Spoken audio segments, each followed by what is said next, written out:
Si hay una sustancia que nos da vida es el agua. Hoy hablamos con Curro Rodríguez, el fundador de LI Group, que ha fundado una empresa de embotellamiento de agua que está petándolo a nivel mundial. Ha fundado 34 empresas en 6 países. Se ha posicionado como la empresa que más rápido crece en Europa por el Financial Times. Y además hoy nos va a contar no solo eso, sino cómo lleva él este crecimiento empresarial, todos los batacazos que se ha pegado y cómo manejar esa frustración para ser cada día mejor CEO.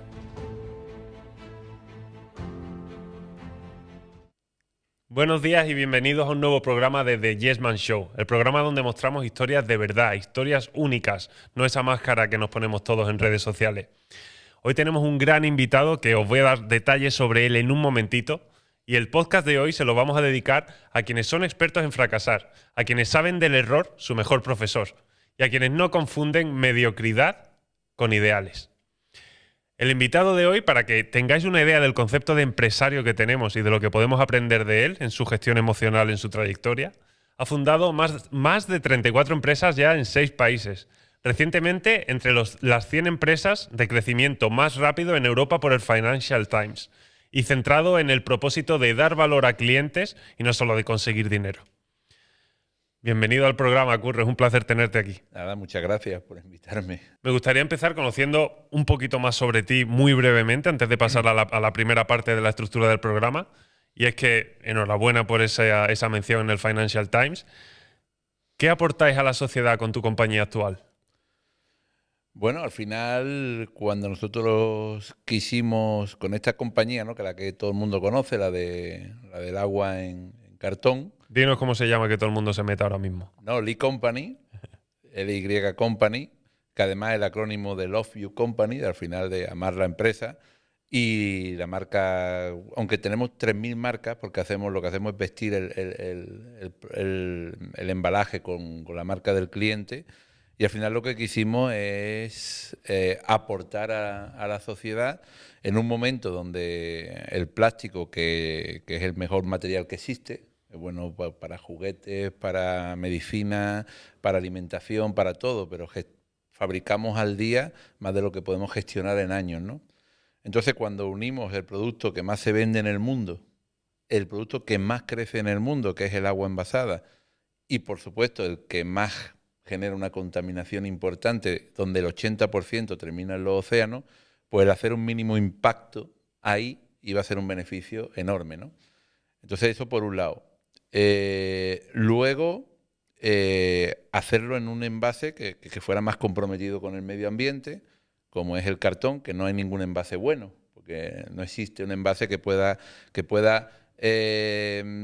digamos, cumplir todos los parámetros legales y de volumen sin que tenga materiales que al final terminan siendo algo perjudiciales, ¿no? Pero es menos malo que el plástico. Exacto, bueno, muchísimo menos, ¿no? Y luego nosotros además le aportamos tapón de caña de azúcar y laminaciones también de bioplástico, ¿no?, provenientes de materia vegetal. Y eso unido a la calidad del producto, porque también digamos que tenemos un agua muy premium, que también nos hemos llevado el Global Taste Award, que es como la medalla de sabor y de calidad alimentaria más importante que se da en Bruselas. Nos la hemos llevado este año. Curro, te voy a parar un segundo ahí, porque si el agua se dice que no tiene sabor, ¿cómo hay un premio tan importante al sabor del agua? Bueno, ¿cómo se gana? Te sorprendería la de catas de agua que hay. Pero cualquiera lo puede averiguar, ¿eh? No te creas que es como el vino, que hay que ser como más... No, tú pones 3 o 4 aguas y tú las vas a ver que son diferentes. Ninguna agua es mala, ¿eh? Ninguna agua, porque tenemos una regulación que es muy... ¿Segura? Digamos que protege muy bien al consumidor, ¿no?, en Europa. Ninguna agua es mala, pero cada una tiene unos minerales y cada una es más beneficiosa para determinadas actividades o personas, dependen en qué estado se encuentre, ¿no? Hacer un agua de una calidad premium supone tener un pH neutro ligeramente alcalino, con un sodio muy bajo y un residuo seco muy bajo también. Esto también lo conseguimos. Y luego la tercera pata es que además nosotros donamos más del 30% a la Fundación Lee Company. No hemos repartido nunca beneficios, y esto lo unimos a una cuarta pata, que es darle estas tres cosas al cliente y le ponemos su marca. Entonces, cualquier agua que veáis en cartón de la que parece que es marca, no sé, de alguna cadena hotelera, de algún show, de alguna evento, Cabify. Cabify, por ejemplo, ¿no? Pues al final pues es nuestra, ¿no? De parte de esta idea, ¿no? La Fórmula 1 a nivel mundial, más de 250 cadenas de hoteles, en fin, la repercusión ahora es muy, muy grande, ¿no? Estamos cerca de llegar a los 100 millones ya. De facturación. No, de envases. De envase. De ¿Y de envases. facturación? De facturación cerramos este año con aproximadamente 22 millones, teniendo en cuenta, y esto siempre me gusta decirlo, que nuestro producto tiene un precio medio de 20 céntimos. ¿Vale? Si estuviéramos vendiendo aceite de oliva, hubiéramos facturado 2.800 millones. Bueno, siguiente paso de innovación. Claro. Y ya tenemos 8 plantas ahora mismo en producción en el mundo. ¿Dónde están? Pues mira, nosotros propias tenemos República Dominicana, Italia y España, que es el cuartel general, y luego en Joint Venture tenemos Puerto Rico, 2 en México, una en Alemania y una en Arabia Saudí. Y ahora estamos con un proyecto más en Yucatán, en México también, con una tercera planta para producir, que esta sería nuestra, y otra en Francia, en el norte de Francia, que también sería nuestra. Pues esto solo acaba de empezar. Solo acaba de empezar. Como empresario, ¿cómo valoras la importancia que hoy día se le da al valor del cliente o a ganar dinero? ¿En qué punto crees que esto está hoy día en la mente de un emprendedor y cómo funciona en ti? Bueno, yo creo que los emprendedores, sobre todo la gente de las startups tecnológicas, está bastante equivocado en el core que tiene al inicio, porque solo buscan dinero y lo que hay que buscar son clientes. Y para buscar clientes y fidelizarlo, lo que tienes que darle es la calidad al cliente. Esto Jeff Bezos lo dice. Bueno, lo veréis cada vez que pongáis algo de Jeff Bezos o cualquier frase, la primera que dice siempre es el cuidado del cliente. El cuidado del cliente es lo que te va a hacer al final, lo que te va a generar ese boca a boca. También depende mucho de los sectores, ¿no? Porque al final el retail, tú coges lo que está en la estantería. Claro. Y no tienes que convencer muchas veces al consumidor, sino al jefe de compras, ¿no? Pero lo que sí está claro que el primer consejo a un emprendedor es que busque clientes. Y que ser emprendedor es ser nada. Tú tienes que buscar un proyecto. Y si no tienes proyecto, no, yo es que quiero emprender. Bueno, ¿pero qué? O sea, tienes que tener un proyecto que te apasione, porque si no te apasiona el proyecto, no lo vas a llevar a ningún fin. Hablamos mucho aquí del propósito y hablaré contigo un poquito más adelante de eso porque a nivel personal es algo que a mí me mueve mucho, encontrar tu propósito. Yo, de hecho, tenía mi startup tecnológica y monté esto como proyecto personal y ahora me está llenando muchísimo. Claro. Y seguramente sea un paso importante después en mi carrera. ¿Cómo de importante para ti es hacer algo que te hace feliz? Bueno, esto me ha llevado a muchos problemas, porque la gente no entiende que yo sigo metiéndome en charcos continuamente. De hecho, ahora mismo estamos con un proyecto de hacer una fábrica de aguacate en África, de aceite de aguacate en África, y la gente se lleva las manos a la cabeza, como diciendo, bueno, si tú ya tiene una multinacional, tiene otras 7, 8 empresas que están funcionando. ¿Cuántas empresas vivas tienes? ¿7, 8? Ahora mismo activas tengo 14 empresas. Pero 8 son del e-company. Esos 8 son, digamos, que son filiales que tenemos en distintos países. Y luego, después participo como inversor en 2 startups tecnológicas, en una de turismo y después 2 de import-export y ahora esta del aceite. Entonces, más o menos unas 14 empresas en las que llevamos de la oficina en Málaga. Como inversor en startup tecnológica, 2 preguntas. Y ya pasamos a la pregunta rompedora, que es como siempre empezamos, pero como buen emprendedor quiero incidir ahí. ¿Qué tecnología te atrae? Primera pregunta. Y segunda, ¿qué opinas de estos emprendedores que nada más empezar te hablan de la ronda de inversión que estás levantando? ¿Cómo ves tú este tema? Bueno, mira, yo por suerte, por desgracia, conozco a muchísimos porque en el momento que yo empiezo a salir en los periódicos como que monto la holding para inversión en empresas, pues claro, el teléfono no para de sonar y todo el mundo te habla y todo. Por eso te digo que al final tienes que tener un proyecto claro y trabajarlo. Las startups fracasan el 98%. No hay ninguna que llegue, bueno, solamente el 2% pasa de los 3 años y después solo pasa el 1% de los 5 años. Con lo cual, esto es para pensárselo, ¿no? En cuanto a tecnología, yo tengo ya 50 años, entonces eh, mm, empiezo a tener falta de capacidad para entender Ujú. mucha de las nuevas tecnologías, pero como me reúno con tanta gente joven, obviamente todo lo que tenga que ver con la IA y la capacitación de las empresas. O sea, ahí hay un mundo que todavía no Claro. lo tenemos por explorar. No por encontrar sistemas nuevos, sino por mejorar lo que hay. Yo siempre lo digo, no hay que inventar, si no somos genios. Genios Ujú. hay varios. Hay artistas, hay gente que crea, pero la mayoría de las personas no somos genios. Pero en cambio, si tú copias y mejoras, o mejora e implementa, el campo es enorme, porque hay tantísima empresa que necesita gestión, mapas de control de riesgo, mapas de control de proceso, capacitación, y todo eso ahora a nivel tecnológico. Bueno, ayer estábamos cruzando un semáforo y llevábamos un rato esperando, no venía ningún coche y esperando, y yo le estaba diciendo a quien venía conmigo, digo, macho, esto la IA lo va a controlar de aquí a nada, vamos, va a detectar si vienen coches, si no vienen coches, te abre el semáforo. Entonces, todas esas mejoras de gestión en las empresas, creo que es donde está el tema por abordar, ¿no? Eso es lo que te atrae a ti ahora a nivel inversor. Bueno, a mí me atrae, mira, a mí prácticamente me da igual el proyecto. Yo lo que le veo en la cara al chico o la chica que venga. ¿Hasta Si yo dónde le se puede veo, meter de fango, no? claro, eso se ve, como te explica el proyecto. Yo muchas veces yo he invertido en personas que es la mejor opción, no invertir en el proyecto. Yo invierto en la persona. Si viene un proyecto muy chulo y el tío es un triste, pues poco vamos a hacer.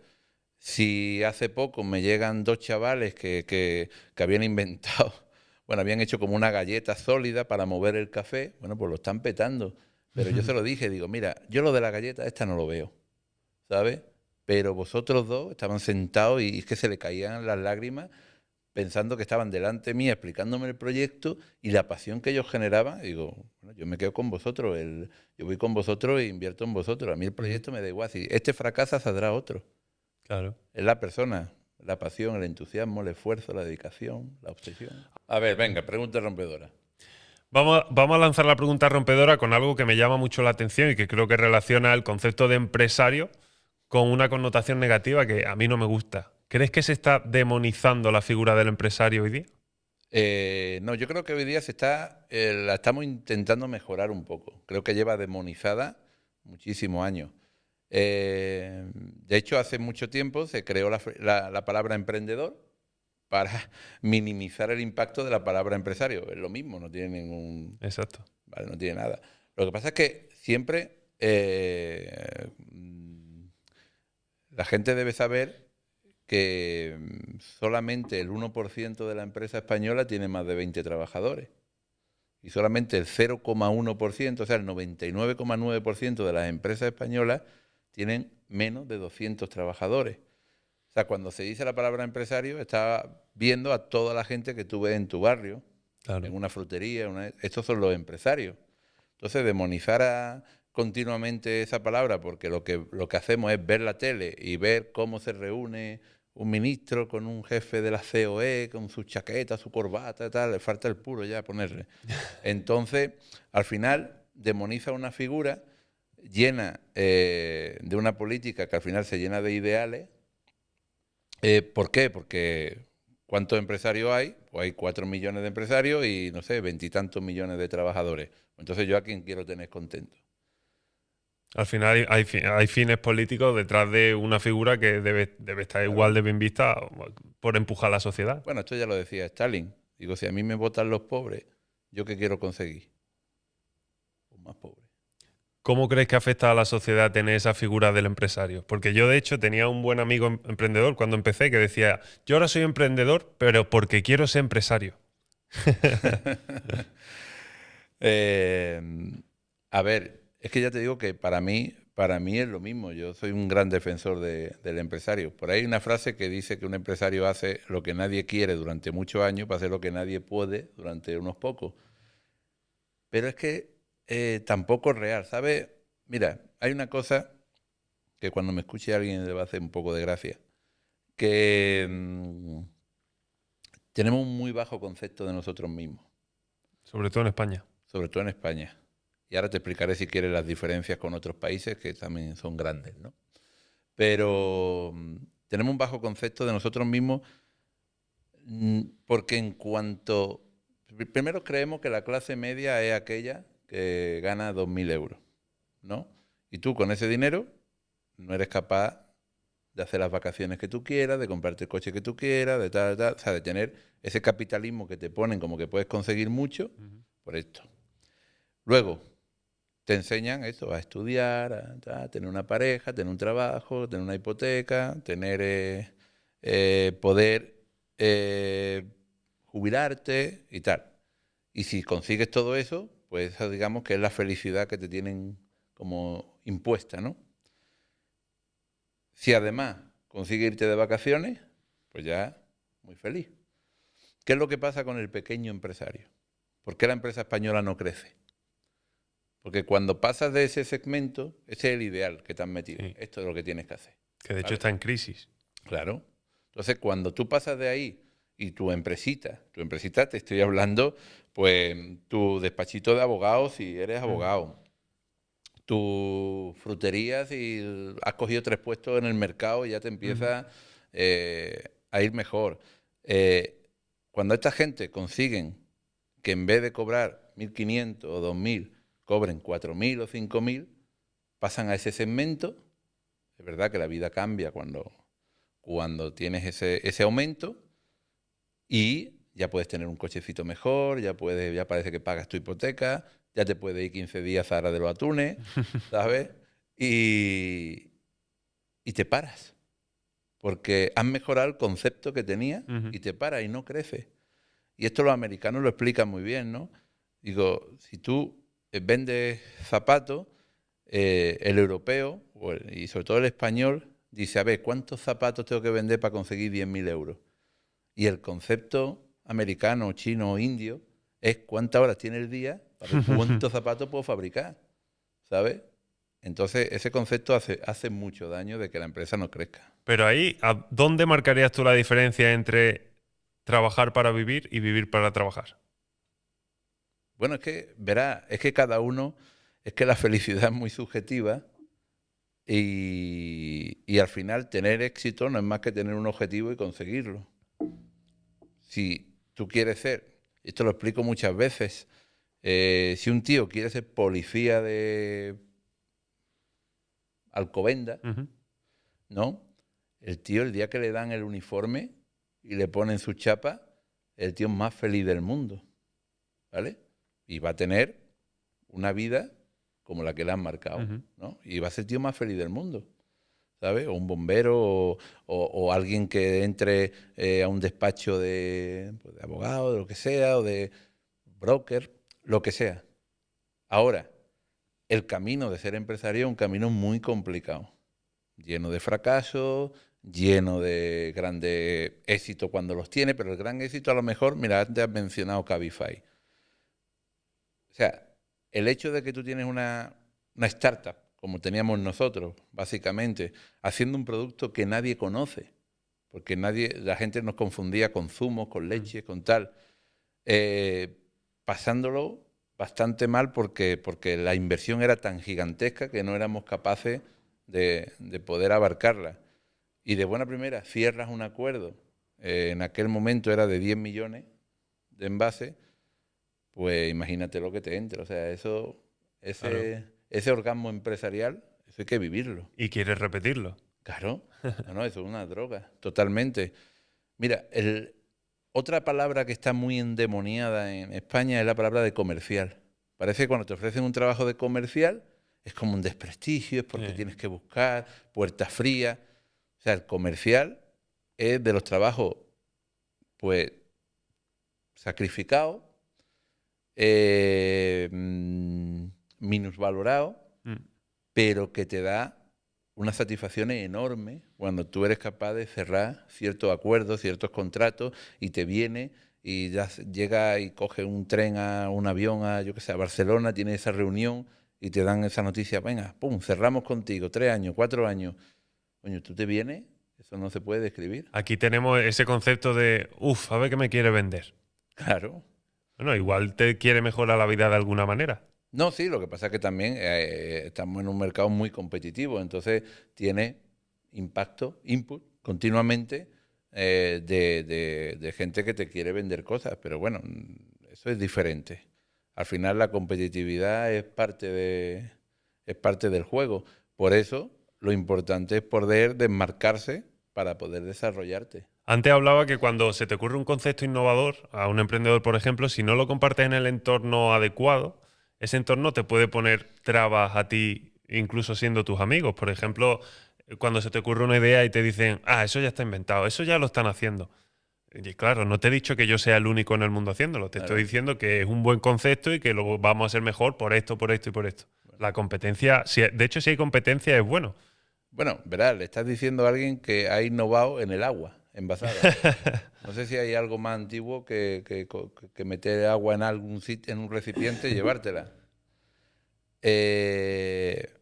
Innovar en una commodity es un producto de consumo inmenso, ¿no? Como la sal, el azúcar, el combustible y el agua. Entonces, si tú consigues innovar en una commodity, tienes una cosa que los empresarios, los emprendedores, es lo primero que tienen que ver cuando van a montar algo, la escalabilidad. Yo tengo escalabilidad infinita. Claro. Y cuando miro un proyecto, lo primero que miro es si tiene escalabilidad. Como Entonces, de no es que grande en mi el mercado. ilusión es montar una peluquería en Tetuán. Vale, esto no tiene escalabilidad. Ahora, mi intención es empezar con una peluquería en Tetuán y luego hacer una cadena de peluquería y luego hacer tal y luego... Vale. Pero entonces tú ya no tienes que ser peluquero, tienes que ser empresario. Claro. Y esa conversión es lo que muchos emprendedores no entienden, que profesionalizan su idea. Y eso es un error. Tú te tienes que profesionalizar como empresario. Toma de decisiones, lectura de balance, cuenta de resultados, negociación, inglés. O sea, te profesionalizas como empresario si tú quieres crecer. Ahora, si tú lo que quieres es tu profesión, dedicarla al público y hacerla de forma empresarial, bueno, eso también es muy respetable si te hace feliz. Totalmente. Al final del programa tú vas a poder hacerme a mí una pregunta al mismo nivel de la primera que yo te he hecho, que hemos hablado un poco de política. Pues tú hazme la pregunta rompedora a mí, ve pensando lo que quieras y yo la voy a responder 100%. No sé, soy capaz de pensar dos cosas. Te voy a dar hasta el final del programa, así que Venga, no te vale. preocupes. Si no, te chivamos algo. Vale. Vamos ahora con la sección de Mi Minuto de Gloria, donde vamos a conocerte un poco más a ti como persona. Hablabas, de hecho, justo ahora de hay que profesionalizarse como empresario y has mencionado muchas cosas totalmente razonables, pero me ha faltado una, que es la gestión emocional. O sea, gestionarte emocionalmente tú ante esos vaivenes continuos, ese orgasmo que luego puede ser una ruina, y además gestionar al mismo tiempo al equipo de personas que tenga a tu cargo, a nosotros nos parece fundamental y fue uno de los orígenes de que este podcast naciera, de yo ver eso en mi propia startup. En la primera pregunta de esta sección, de Mi Minuto de Gloria, vamos a hablar pues en torno a un minuto en cada pregunta y quiero empezar sabiendo cómo ha impactado el fracaso en tu vida hasta ahora. Pues mucho porque he fracasado muchísimo. Y eso es lo que quiero saber. Y además de forma bastante muy lacerante. Y esto al final es lo que me ha llevado a esta responsabilidad un poco social de transmitir lo que yo he pasado para que otros no lo pasen, ¿no? Pero el fracaso lo que te enseña es otra manera de no hacer las cosas, ¿sabes? La capacidad para levantarte depende de cada fracaso, depende de uno. Es que cada uno le llama fracaso a una cosa, cada uno le llama ruina a una cosa. La gente cuando debe dinero se cree que se ha arruinado, ¿no? Y esto es muy común. No es que me ha arruinado. Bueno, no, a ti la empresa te ha ido mal, debe a los trabajadores, debe a Hacienda, a la Seguridad Social y tal, y esto no es arruinarte. Esto es que la empresa te ha ido mal y hay unas soluciones, ¿vale? Suspensión de pago, liquidación, etcétera, etcétera, etcétera. Lo pasas mal, lo pasas muy mal. Arruinarte es otra cosa. Arruinarte es no tener ni pa' pipa. Claro. ¿Sabes? Y que todo se te embargue y que llegue a situaciones extremas, ¿no? Y de ahí no es que aprendan, ¿no? Porque al final, si tienes la obsesión de seguir siendo empresario y seguir montando cosas, pues te puedes estrellar otra vez. De hecho, yo me estrellé 3 veces en 3 o 4 años, ¿no? ¿Con 3 empresas distintas? Sí, con 3 empresas distintas. ¿Con cuántas empresas te has estrellado en total? 3, Algo. con 3. De 34 solo 3, pues entonces eres un máquina. No, bueno, lo que pasa es que hay empresas que han tenido fecha de caducidad, Vale. hay empresas que han sido de import-export en algunos países y luego no he logrado hacer o terminar la burocracia que había y me han terminado aburriendo. O sea, una cosa, por eso te decía que una cosa es arruinarte. Entonces tú me dices, ¿cuántas veces te has arruinado de verdad de estar Vale. tirado? 3. Vale. Ahora, fracasar en empresa, pues obviamente, si he creado 36 ahora y he fallado 14, bueno, pues obviamente Muy bien. me he arruinado en 22, ¿no? O algo así. Pero aún Entonces, así el porcentaje no está nada mal, ¿eh? no, si no está nada mal. Eh, Pero Escuchaba a Mario Alonso Puig el otro día y hablaba de la diferencia entre error y fracaso. Y sí. hablaba del fracaso como error más culpa. ¿Tú definirías cómo tú has vivido estas etapas como es un error del que aprendo y sigo o es fracaso? Error más culpa. Bueno, lo que diga Mario Alonso Puig, como tú comprenderás, tampoco es que le tenga gran afición. Lo que pasa, yo le tengo afición a la gente que monta empresas y que se le ocurra todos los días. A mí, ahora como hay mucha cultura emprendedora, y esto sí es algo que ha mejorado bastante, gracias a los podcasts, gracias a todos los shorts, esto de, pues de Mario Alonso, de Víctor Cooper, de todos estos comunicadores, ¿no? que hablan muy bien. Entonces, ellos han ayudado mucho a mejorar la cultura emprendedora, ¿no? Con estas cosas. Ahora empiezan a hacer definiciones de cosas que no han vivido nunca y yo no sé hasta qué punto el fracaso te da, claro que te genera culpa. El otro día también escuchaba a otro, creo que es Mario Seges o alguno de estos, también que decía que no deberíamos decir la palabra fracaso porque entraña precisamente como ese sentimiento de culpa que nunca se te acaba. Bueno, no lo sé, la verdad es que no lo sé. Yo utilizo la palabra que se suele usar y, y claro que el fracaso viene de una serie de errores, pero no siempre son errores tuyos.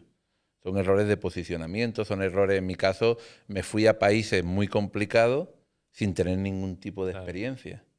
Me metí en jardines bastante complicados sin tener un conocimiento teórico de hacer muchas cosas. Entonces, si tú te metes en un jardín, pues tienes que tener cuidado, ¿no? Al final, yo hubo un momento que me encontré vendiendo sardinas en Benín, Ghana, Togo, Nigeria, Senegal, Mauritania.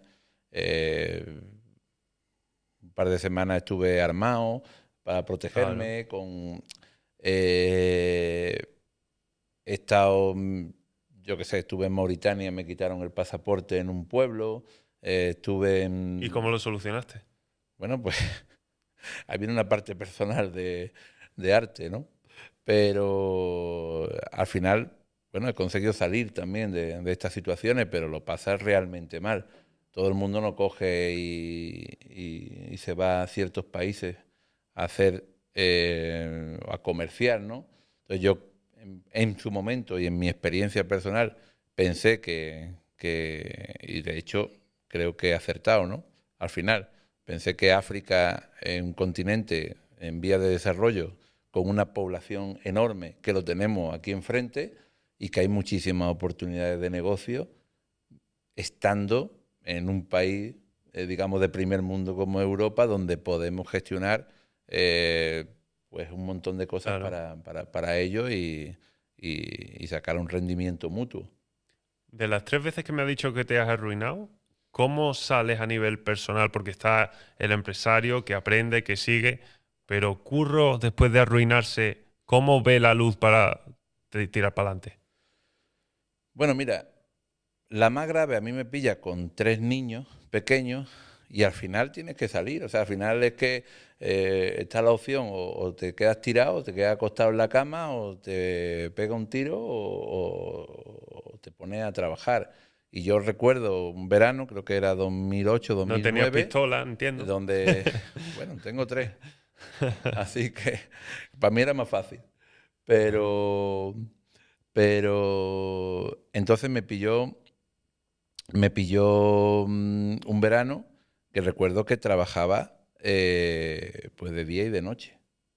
Vendía colchonetas en la playa, soldaba para un amigo, cortaba pescado por las noches y luego yo era trabajador del 061, de los equipos médicos de emergencia, lo que en Madrid sería el SAMUR, y ahí tenía una guardia cada 5 días, ¿no? Y ahí tenía el sueldo embargado y luego las cuentas embargadas también. Con lo cual, pues nada, trabajando y estando en la calle se generan oportunidades. Y esto es una cosa que también la gente lo tiene que saber. Donde no se generan oportunidades es En el sofá. sentado en un parque, sentado en el sofá, quejándote, así no se generan oportunidades. Y oportunidades hay todos los días. El tren pasa todos los días un montón de veces. Lo que pasa es que hay que buscarla y obviamente hay que tener ganas. ¿Me dirías un sueño por cumplir? Uf, pues no lo sé, porque muchas veces uno quiere estabilizarse hasta que llega alguien, te propone un proyecto Y te embarca y otra te vez. embarca, ¿no? Entonces, no, yo seguir conociendo retos empresariales y gracias a Dios lo estoy conociendo y tengo esa oportunidad y conociendo proyectos de gente y seguir apoyando. Pero ahora mismo ser un referente para muchos jóvenes que están intentando emprender y que ven en ti ese reconocimiento para poder formarse o aprender un poco más o generar una nueva experiencia con alguien que en 3 consejos le pueda aclarar muchas cosas, eso a mí me llena muchísimo. Leía el otro día que la primera parte de la vida debe ser para brillar y la segunda para iluminar. ¿Te llama más la atención esta parte de iluminar cada vez más? Sí, yo creo que sí. Esto es verdad, mira, yo el otro día también lo comentaba con alguien, no es lo mismo ser conocido que reconocido, ¿sabes? Ujú. No es lo mismo que tú seas alguien que sale en la tele, que lo ves por la calle y tal, pero cuando te paran en la calle y tal y te ven, se quieren hacer una foto contigo o en un restaurante y te pasa esto por lo que tú has sufrido, tú has hecho y lo que le estás trasladando, los mensajes de Ujú. cariño de las redes sociales o tal, sobre porque la has ayudado realmente, eso llena muchísimo, muchísimo. ¿Qué sacrificios no volverías a hacer si volviese a empezar? Hacer las cosas sin conocimiento. O sea, hay Formar algo, temas antes de saltar. exactamente. Hay algo que también creo que, eh, mira, yo no es que sea muy defensor de la universidad ni de la escuela de negocios, en el sentido porque muchas veces te venden mucho más de lo que hay, ¿no? Y te quieren, y quiere parecer que te quieren dar armas y luego sales a la calle y estás totalmente desarmado. Pero hay una cosa importantísima, que sí te da la escuela de negocios y te da la universidad, que es la capacitación para el paso 2. Entonces, si tú sales a la calle sin el paso 1, es muy complicado. Entonces, te tienes que formar. Y luego lo que te decía, ser empresario es otro tipo de trabajo. No es tu proyecto, ni es lo que haces todos los días o lo que vas todos los días, no es la profesionalización técnica de lo que estás haciendo, sino es una forma de vida que te tienes que formar continuamente y tienes que leer la prensa y tienes que tal y tienes que aprender de liderazgo porque me dice, bueno, es que un líder nace o se hace. Bueno, pues las dos cosas. Sí, un poco de ambas. O sea, tú tienes que trabajarte. Tú puedes ser un tío comunicativo, alegre, simpático, pero eso no te hace líder. Te hace líder si tú, en vez de coger y tomarte el café pues baja, hablas con la gente, tal. O sea, generar liderazgo también se aprende. Entonces, tener conocimiento para hacer las cosas, creo que para un emprendedor lo tiene que interiorizar. Y esto sí está poco interiorizado, porque la gente se cree que lo aprende todo en un podcast, o lo aprende todo en un libro, o lo aprende, o que ve 4 referentes que han tenido éxito, 4 youtubers o 4 instagramers, o esto, y ven que han tenido un éxito y se creen que ese camino es fácil. Bueno, y eso es nada. Hablábamos antes del podcast Tengo un plan. Todo el mundo lo ve ahora y dice, wow, cuánto éxito. Ya, pero es que los chavales llevan no sé cuántos años haciendo su marca personal, haciendo el podcast y lo veía muy poca gente. Claro, Esa historia es la que hay que conocer para llegar donde tú quieras llegar realmente. claro, claro. Mira, si tú lo trabajas como ellos lo han ido trabajando y al final va atrayendo pues ese talento, es lo que te he dicho, cualquier empresa, si la haces crecer, la vas creciendo y las empresas hay que verla, no hay que verla cada día, pero si cada... Yo le digo muchas veces a una empresa que tengo invertida de turismo en Málaga, que se llama Embajadores de Málaga, y a la empresaria que lo lleva, eh, yo le digo siempre que no tenga prisa. Si estamos mejor que hace 6 meses, ya está, esto es lo que tienes que ver. Porque es como que luego la gente, hay una cosa también que confunde, que es cuando tú le echas una mano, se creen que tienen que estar agradecidos contigo. Los empresarios son ellos, el proyecto son ellos, los cracks son ellos. Tú lo que haces es ayudar a que se lo crean, ¿sabes? Y el agradecimiento vendrá cuando la empresa vaya bien, Claro, ¿sabes? que para ti es un Pero negocio no en también. ese momento, ¿no? Al final tú actúas de catalizador de esa persona porque la estás viendo, atributo que tiene, pero que ella en este caso a lo mejor no lo veía. Y ahora yo ya la veo más empoderada, que se lo está creyendo, que tal. Y eso hace que la empresa vaya mejor porque sale con más ganas, cierra las cosas de otra forma.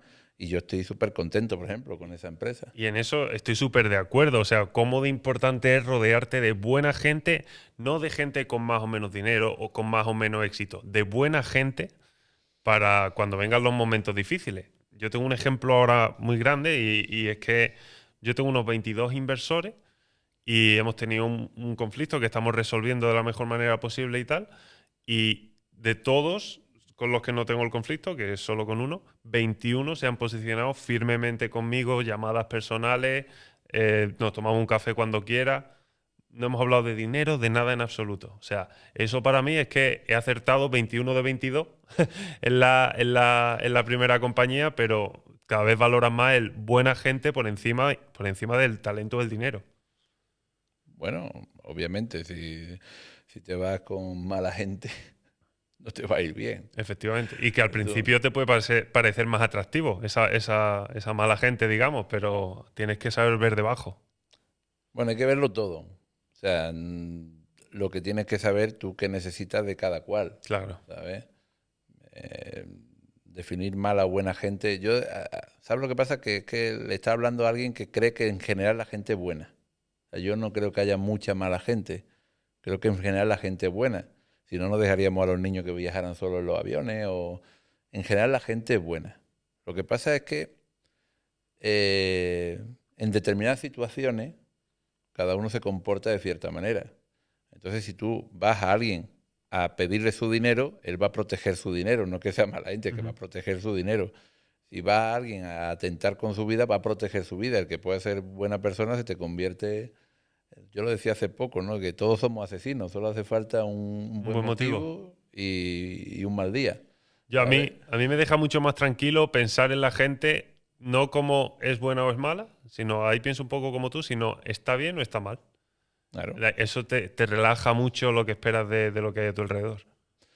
Hombre, lo que está claro es que si tú tienes valores como la lealtad o la honestidad, te debes de ir con gente o te tienes que juntar con gente que tenga esos mismos Mm. valores. Si tú al final te juntas con 6 personas deshonestas, pues tú te vuelves deshonesto, obviamente, ¿no? ¿Cuál sería tu mayor miedo y cómo lo afrontas? Mi mayor miedo ahora mismo es tener pues no sé, tener un crack, no por mí, sino porque cuando tú eres un emprendedor y te da igual a lo que pase contigo, porque al final es verdad que yo he sido muy arriesgado siempre y me ha dado igual, bueno, pues si esto va mal, pues ya saldrá otra cosa y si no tal. Claro, cuando tú empiezas a tener cientos de trabajadores, la cosa cambia radicalmente. Bueno, cambia cuando ya empiezas a tener más de 4 o 5, ¿no? Porque bueno, los primeros 3 o 4 son gente que se vincula contigo, que va juntos. Fíjate que nosotros éramos 4 haciéndolo todo, ¿no? Cuando empezó, por ejemplo, la empresa del agua en cartón, ¿no?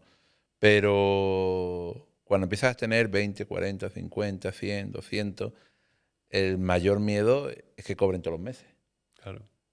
Cuando haces la fundación y ahora que estamos en mitad de haciendo un orfanato, pues es otra responsabilidad porque no es una tontería. Ya tienes que generar dinero continuamente para mantener. En este caso creo que empezamos con 270 niños en República Dominicana, pues ya tienes que generar eso, ¿no? Entonces, no sé, tampoco soy alguien de muchos miedos, o sea, que no tengo un gran miedo. Te veo atrevido, te veo valiente. No es lo mismo, no es lo mismo.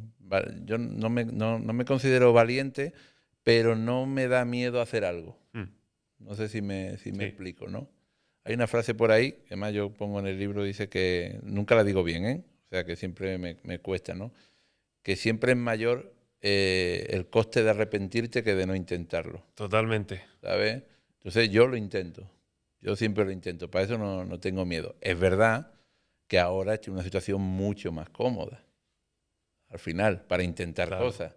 Estoy muy protegido económicamente para intentar cosas, ¿no?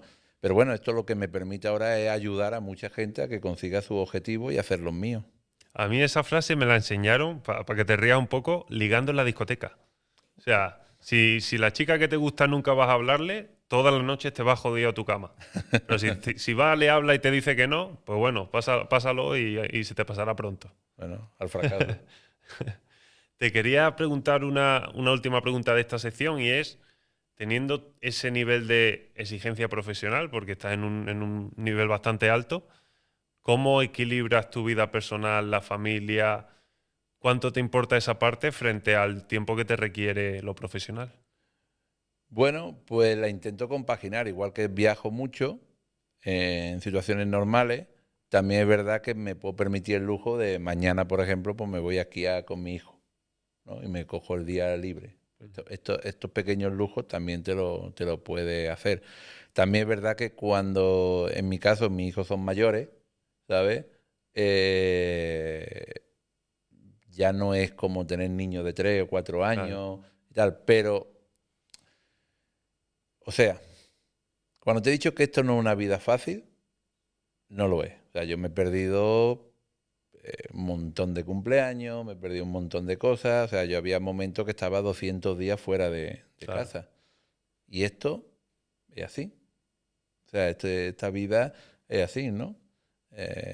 Entonces, muy complicado tener...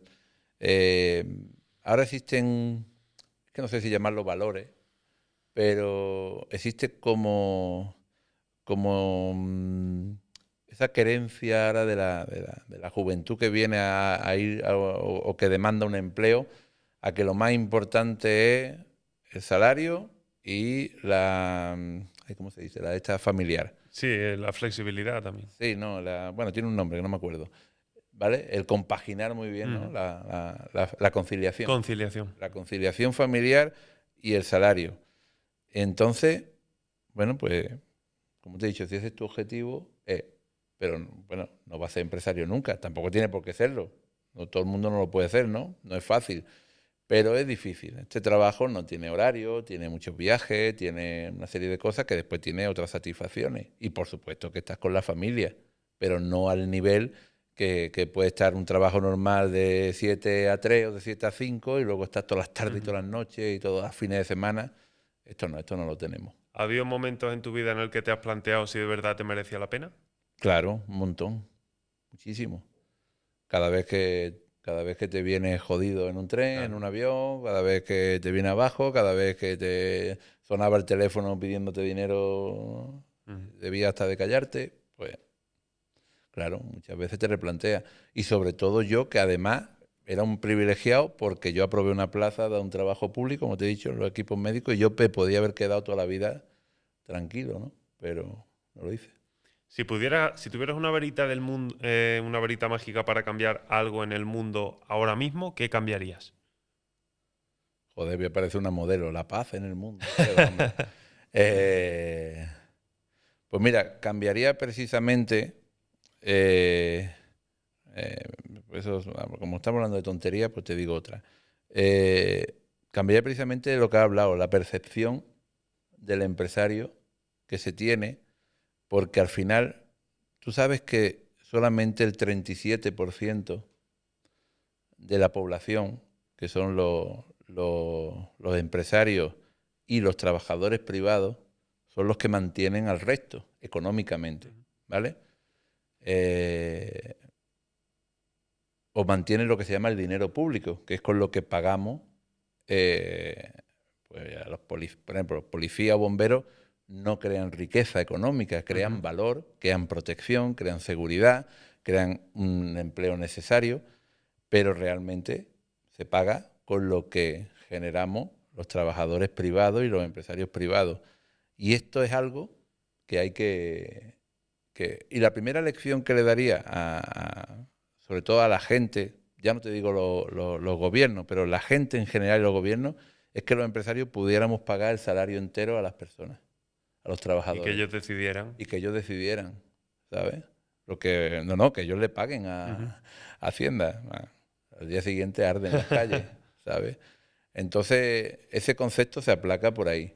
Y luego, después, si tú lo comparas con otros países, pues el nivel de crecimiento que aquí tenemos es muy, muy pequeño, ¿no? Para el talento que hay. Para el talento, bueno, y la capacidad, porque estamos en un país privilegiado, un país con un clima privilegiado, con muchísimo campo todavía, con una capacidad energética terrible, y luego ves que Alemania o Dinamarca pues tienen más placas solares que nosotros, ¿no? O más energía alternativa. O ves como Italia, que apenas tiene terreno ya productivo, resulta que las empresas son todas medianas o grandes empresas en la mayoría. Y aquí somos todos mini pymes, ¿no? Y esta capacidad de crecer, pues se la tiene que creer la administración y se la tienen que creer los propios empresarios. A todos vosotros os recuerdo que este programa, como siempre, va a ser analizado por nuestra psicóloga asociada Rocío Marín, del Centro de Psicología Emotiv, para ver todo lo que podemos aprender de la trayectoria profesional y personal de Curro. Curro, vamos a ir ahora a otra sección en la que yo te voy a dar 5 palabras, ¿vale? Te voy a ir dando una a una y quiero que me digas qué te transmite o cómo te identificas tú con esa palabra, ¿vale? Son sensaciones, sentimientos. Esto me lo tenía que haber preparado.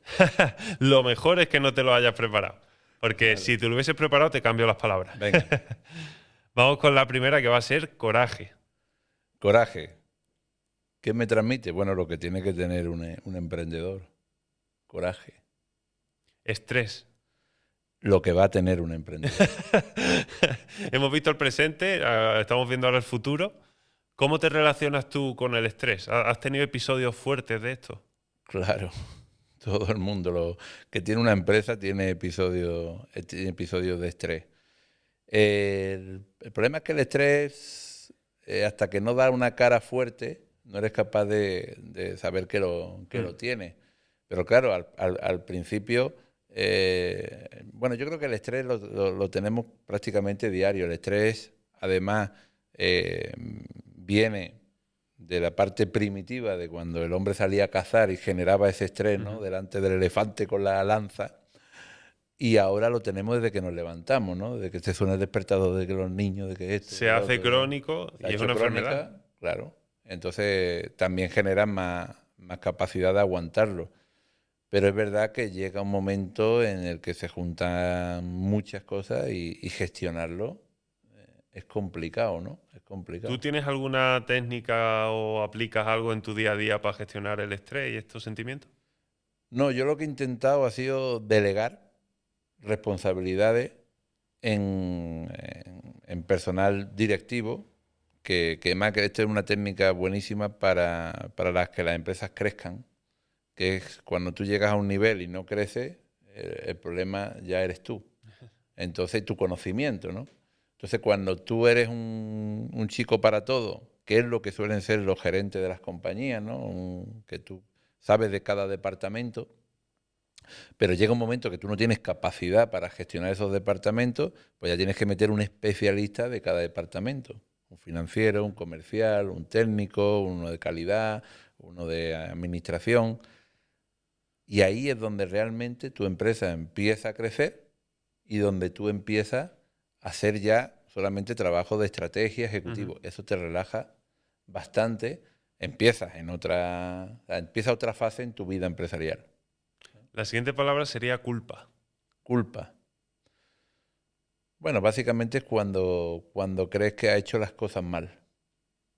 Cuando crees que ha hecho las cosas mal o que podía hacerla mejor, aparece esto de la culpa. ¿Cómo te hablas a ti mismo? Uy, perdona que está sonando.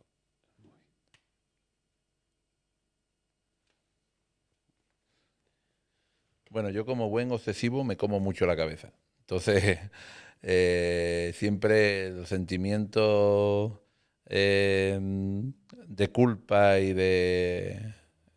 siempre están ahí, ¿no? Cuando tomas decisiones que afectan a mucha gente. Y uno de los problemas que tiene el empresario, hay un libro que se llama La soledad del CEO, y que cuando tú lo vives es verdad.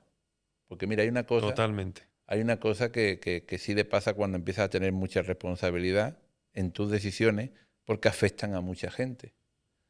Y tomas decisiones donde no hay muchas veces un bien, sino un mal menor, ¿no? Claro. Entonces, y que, bueno, pues prefiero que afecte a 5 antes que afecte a 500, ¿vale? Pero esos 5 a ti te pesan y te lo llevas a la cama, claro. Es imposible hacerlo todo bien para todo el mundo todo el tiempo. Totalmente, pero cuando tienes que tomar decisiones que, ya te digo, que afectan sobre todo a personas, ¿no? Pues afectan temas económicos y tal, pero cuando tú nombras a alguien y ves que está equivocado y tienes que cesarlo, eso duele cuando tal. Entonces, eso que parece muy aséptico de cara al público, eh, a los que tomamos esas decisiones, te afecta muchísimo. A mí por lo menos me afecta.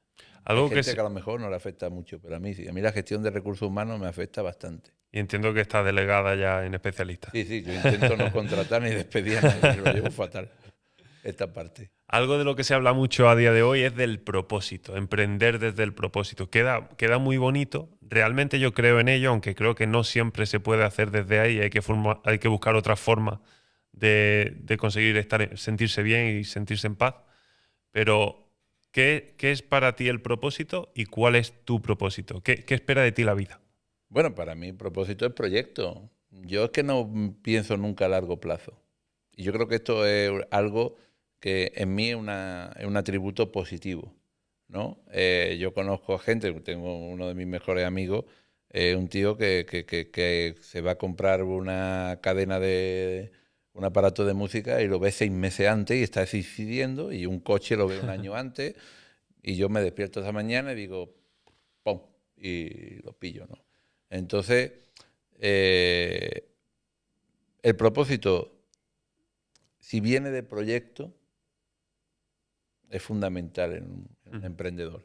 Si el propósito es hacerte rico, que es el propósito que quieren ahora mucha de la juventud que yo veo, eso es un mal propósito. Porque lo normal es que no pase, y si no tienes proyecto y no tienes foco, lo más importante en un proyecto es el foco.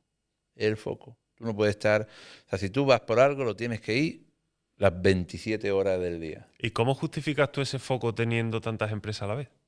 Bueno, porque elijo muy bien o intento elegir muy bien a la gente que yo tengo por debajo para liderar después la parte técnica de los proyectos, ¿no? Y esto tiene que ser así. Ahora, si un emprendedor viene y no le pone foco al proyecto y está más pendiente de su conciliación familiar, está más pendiente de que el fin de semana no le suene el teléfono, está más pendiente. Mira, yo hace poco le daba un asesoramiento también hay muchos empresarios que vienen, oye, ¿te puedes tomar un café conmigo y te cuento y tal? Y a mí, me acuerdo que era una chica en este caso, y me encantó. Pero un día le veo que pone en el estado de WhatsApp, pone, estoy de vacaciones del 15 al 20, por favor mandarme un correo tal. Digo, mira, tú no vas a ser empresario en tu vida. Directamente. Esa actitud no vale. Esto vale para tú decírselo a un trabajo público, a tu jefe, tal. Todo esto está muy bonito. Pero así O sea, le pones foco 100% a lo que quieres y tu proyecto tiene que ser, pues ya te digo, el que tú quieras, pero que avance o que llegue a donde tú quieras. Pero yo veo lo que peor veo en las empresas y en la gente que veo es la falta de foco. La falta de foco continuo que tienen que tener para que un proyecto salga. Y esto lo decía mucho mi padre. Dice, mira niño, no hay ruina que aguante 16 horas de trabajo al día. Y es verdad, y es verdad. Tú ponte a hacer impactos comerciales. ¿Por qué no crece? Tú piensas las empresas que van bien en España, que son muchísimas, muchísimas. Fracasan muchas, pero hay muchísimas empresas que van muy bien, pero no crecen. Tú dices, bueno, ¿por qué no crecen? Porque no quieren crecer. Habrá mil motivos, pero no crecen porque no quieren. Porque lo difícil ya está hecho. Lo difícil es llevar una empresa de cero a estar estable. Esto es lo más difícil, salir del pozo, ¿no? Lo que se llamaba en fútbol antes salir de segunda B, ¿sabes? Pues salir del pozo es lo más difícil. Crecer es lo más fácil. Crecer es una receta. Crecer es una receta. Plan estratégico, plan comercial, plan de marketing, internacionalizarse y multiplicar por 100 los impactos comerciales. Eso es una receta. Si tú haces eso, vas a crecer. Te hará falta financiación. Si tu empresa, como te he dicho, es estable, la financiación no falta. Mira, si hay algo que hay ahora, es que sobra dinero a los inversores. No saben dónde meterlo. Lo que no lo van a tirar. Pero si tu proyecto es bueno, tú no te puedes imaginar, están deseosos, locos, no llegan a completar el dinero que tienen casi ninguna de los venture capital o de los private equity que hay, no llegan a completar ninguno el dinero que tienen que gastar, ¿sabes? Y luego después, hombre, tu mejor socio siempre es el banco, pero es el que no tiene alma. Claro. Entonces tienes que tener cuidado, ¿no? Pero el banco sabe lo que le tienes que pagar, cuándo te lo va a exigir, o sea, ese sí que te lo da todo por escrito, ¿sabes? Lo que pasa es que es más difícil si no tienes la garantía y luego, como les falle, ahí no hay alma ninguna. Y no esperes se lleva por delante lo que toque. Se lleva por delante lo que sea, ¿no? Pero para crecer son muy buenas herramientas. Entonces, pero para eso hay que conocer y formarte. Porque negociar con un banco también es un arte. También es algo, pero un arte de conocimiento, ¿sabes? Y tenemos implantado el hecho de ir al banco, de ir no sé qué, de pedir... No. La gente... Y luego la banca en España está bastante desactualizada porque te da los mismos productos para empresas que se la dan a nivel personal. Y no es porque no los tengan, es porque precisamente los empresarios le demandan a los bancos los mismos productos que fueran como si fueran a nivel personal. Y los productos financieros hay un montón de alternativas ahí para financiarte. Pero esto, volvemos a lo mismo, te tienes que formar. Tienes que pegártelo una vez y luego conseguirlo. Claro. Bueno. Este programa se llama The Yes Man Show. Aquí ves una máscara y es porque todo el concepto del programa ha sido ideado alrededor de la figura de Jim Carrey, que era mi actor favorito de pequeño, ha estado muy relacionado con temas de salud mental, de gestión emocional. Entonces, con ese concepto hemos generado el programa. Ahora vamos a una sección que se llama La Máscara, que es algo que intentamos defender mucho aquí en el programa. Nos gustaría conocer el ejemplo que se te venga a la cabeza en el que tú, sintiéndote fatal o no creyendo en absoluto en la negociación que tenías que hacer, te pusiste esa máscara, sacaste tu mejor versión, conseguiste tu objetivo. ¿Cómo te afectó personalmente? Uf, que no sé qué decirte, es que yo he tenido 500.000 escenas de... ¿Te pones mucho la máscara entonces? A ver, yo soy capaz, como suele decir, yo me bajo los pantalones y si necesito un objetivo, no tengo ningún problema en esto, ¿sabes? Lo importante, como te he dicho, es tener un objetivo y conseguirlo. Si yo estoy en una negociación o en otro país, como todo, yo puedo tener aquí todos los ideales y todos los derechos que yo quiera tener. Pero cuando tú te vas a un país complicado, con otra cultura complicada, Tú te tienes que adaptar, Hombre. te guste o no te guste. Entonces, y esto también pasa en las negociaciones. Si yo sé que yo necesito algo de un director general de compra de tal, y sé, pues mira, te voy a poner un ejemplo muy tonto, ¿no? Estaba hablando con un director de compra catalán una vez y me decía, bueno, Francesc. Y digo, dime, Antonio. No, yo, Anto. ¿Sabes? Sí. Antonio, o algo así decía. Digo, bueno, pues tú me dices Francisco y yo te digo como tú quieras. O sea, si yo entro en eso, Ujú. pues no genero, No hay negocio. no hay negocio. Entonces, tus principios son para ti. En Entiendo una que con... negociación comercial donde tú te estás jugando el puesto de tu empresa, de tus trabajadores, de tal, tú tienes que ser empático, empático egoísta, ¿no? Ujú. O sea, tú tienes que generar el mayor valor posible para que en esa negociación tú seas el que gane. A ti lo que te importa después es venirte feliz en el AVE de vuelta, ¿eh? Y esto no sé el más alto ese día, Ujú. ¿vale? Digamos que tener picardía, ser pícaro, como decimos en Sí, España. pero eso no es ser mala gente, Claro. son estrategias de negociación. Y para eso hay que conocer. Mira, este fin de semana precisamente estábamos hablando de un libro que se llama Rodeados de idiotas, que es un libro que te dice las cuatro, como cuatro formas de comportamiento de distintas personas, ¿no? Está el rojo, que es el obsesivo, el líder, el tal, o el azul, el amarillo, el verde. Cada uno tiene. Entonces, está muy bien porque detectas en la gente qué color es, cómo se va a comportar, y así tú utilizas herramientas para darle y adularle, ¿no? Si tú ves que está... eh, Luego, la investigación de la persona a la que te vas a reunir. Esto yo lo hago siempre. Si yo me voy a reunir con alguien, le busco en LinkedIn, Ujú. le busco tal, cuánto, y después intenta sacar un chascarrillo. Pues, el tío resulta que es un comido del golf o del pádel, y en cualquier momento de la negociación empatizas tú con Con algo algo que tenga que ver emocional. con esto. Luego, algo que también utilizo mucho, estos son técnicas tontas, pero a Sí, mí sí, me valen. saca libretita. Exactamente. A lo mejor cuando llega a un sitio y suelen tener un asistente, pues me quedo con el nombre. Oye, ¿cómo te llamas? Bueno, me llamo María. Bueno, después entra, vale, mira, ya puedes pasar. Vale, gracias María, tal, tal. Después dice, bueno, María, tal, tal. O sea, esto de ir directo, llamar Ujú. a la gente por el nombre y tal, esto son herramientas, son armas. Quiere decir que yo estoy poniéndome un disfraz, estoy mintiendo. No, no. Tú también tienes que ser un poco así, Ujú. ¿no?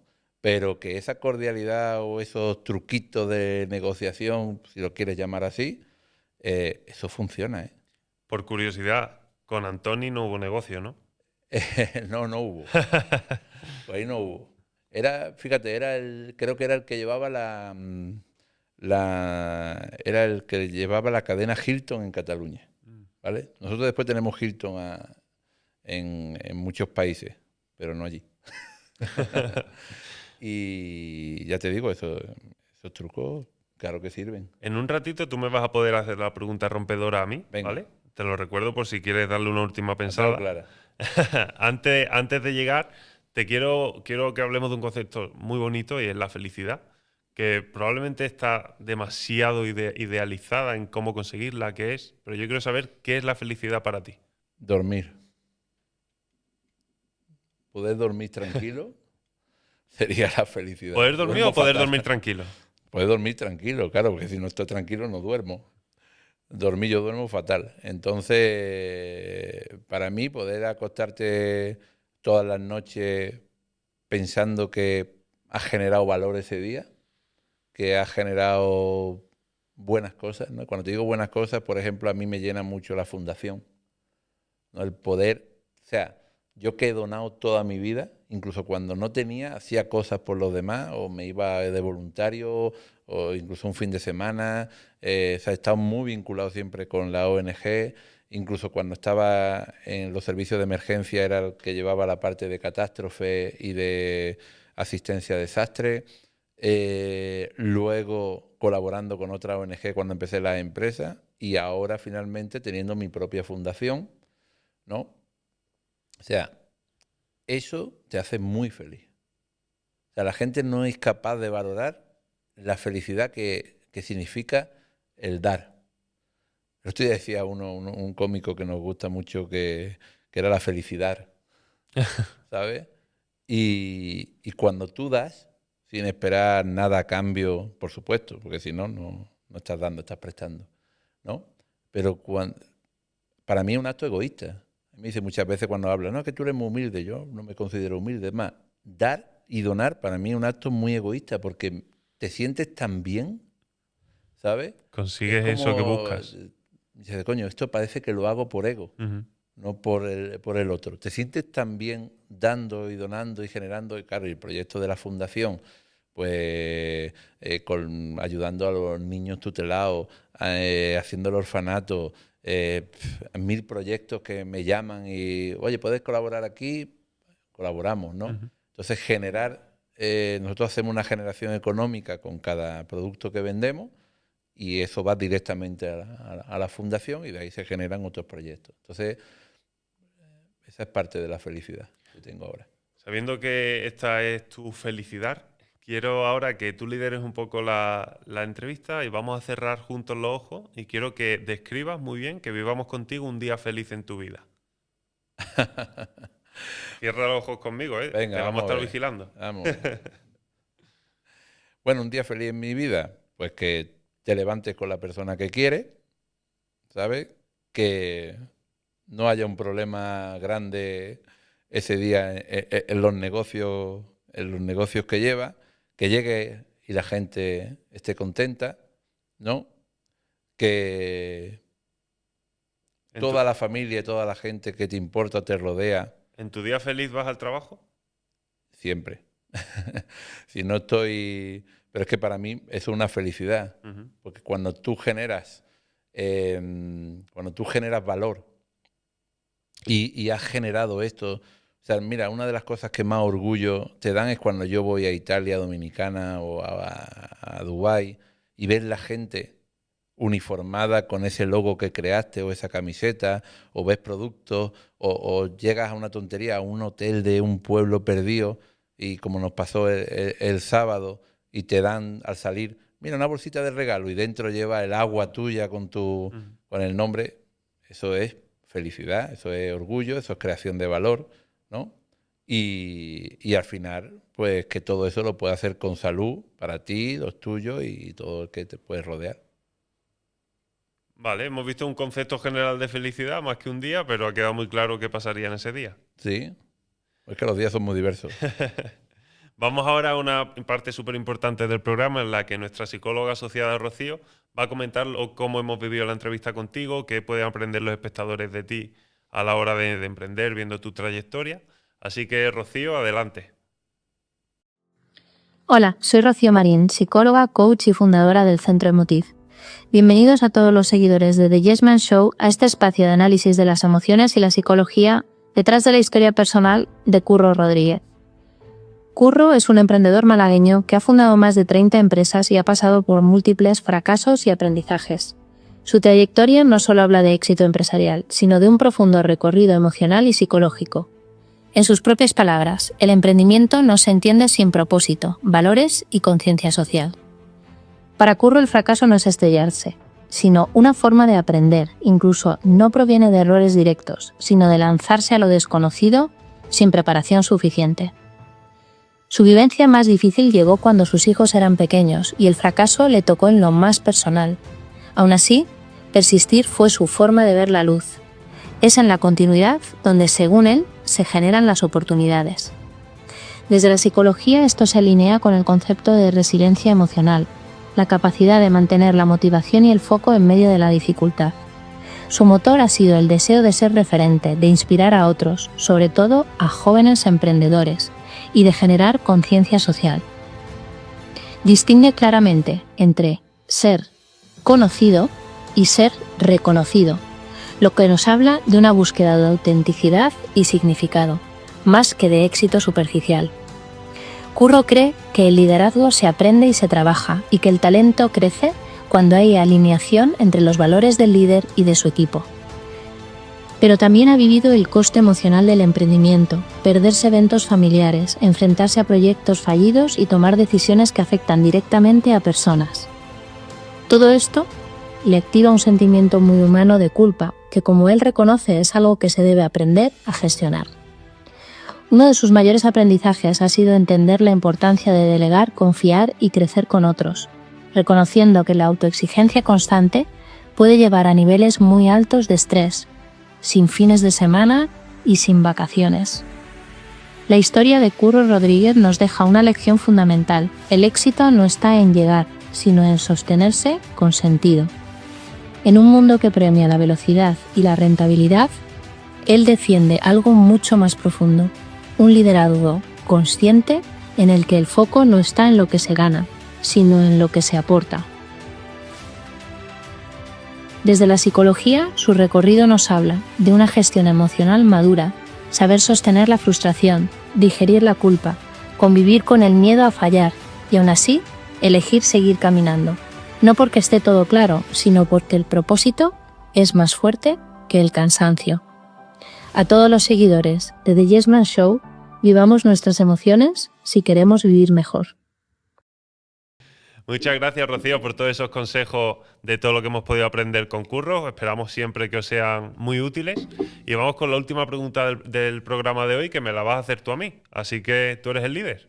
Bueno, yo te voy a hacer una pregunta que le hago a todos los emprendedores o a todo el que se sienta delante mía, que normalmente no se ha hecho nunca esa pregunta, que es ¿tú qué quieres?